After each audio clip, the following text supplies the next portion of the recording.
Real love কি জানা? অদৃশ্য অনুভূতি, সাদৃশ্য স্পৰ্শ, অলপ অভিমান, কিছু পাগলামি, সীমাহীন ভালপোৱা, নিস্তব্ধ কান্দোন, অযথা কাজিয়া, খং কৰা। It's real love. ভালপোৱা মানে বাৰে বাৰে ফোন কৰা। ভালপোৱা মানে মেছেজৰ ৰিপ্লেৰ কাৰণে অপেক্ষা কৰা। ভালপোৱা মানে প্ৰতি মুহূৰ্ত অনলাইন চেক কৰা। ভালপোৱা মানে ফোন আহিলে অস্থিৰতা অনুভৱ কৰা।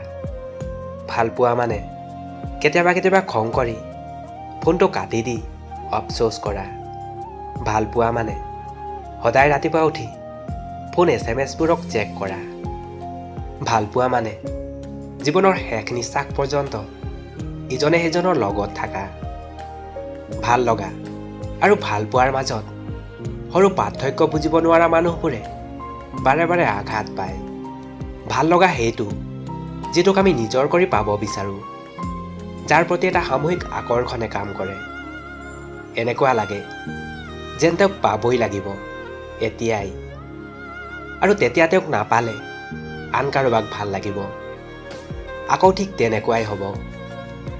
আৰু ভালপোৱা হ'ল ধীৰ, স্থিৰ, যিটোৱে তোমাক প্ৰতি মুহূৰ্তত সেই একেজন মানুহৰ প্ৰতি নানা ধৰণৰ মায়াৰে আবদ্ধ ৰাখিব। তোমাক দায়িত্ব ল'ব শিকাব, যিটোৱে তোমাক বাস্তৱতা শিকাব। তোমাক শিকাব অপেক্ষা কৰিব। ভালপোৱাই ধৈৰ্য ধৰে, ভালপোৱাই দয়া কৰে, ভালপোৱাই ঈৰ্ষা নকৰে, অহংকাৰো নকৰে। ভালপোৱাই কোনো অভদ্ৰ আচৰণ নকৰে। ভালপোৱা স্বাৰ্থসিদ্ধিৰ চেষ্টাও নকৰে, কেতিয়াও অত্যাধিক খং নকৰে, প্ৰিয়জনৰ অন্যায় আচৰণ মনত নাৰাখে। ভাল পাওঁ কৈ ভালপোৱা নহয়, অথচ ভাল নাপাওঁকৈ কিমান গভীৰ ভালপোৱা হৈ যায়। আচলতে ভালপোৱা বাৰে বাৰে প্ৰকাশ নহয়, প্ৰেম কৰা আৰু সেইটোক লগত লৈ শেষ পৰ্যন্ত সকলোৱে যাব নোৱাৰে।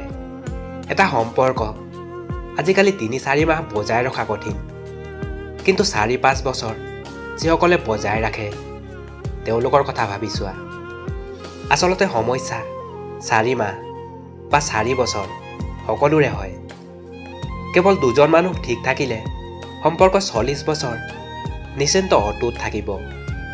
দুজনৰ সমান এফৰ্ট থাকিলে সকলো পচিবল।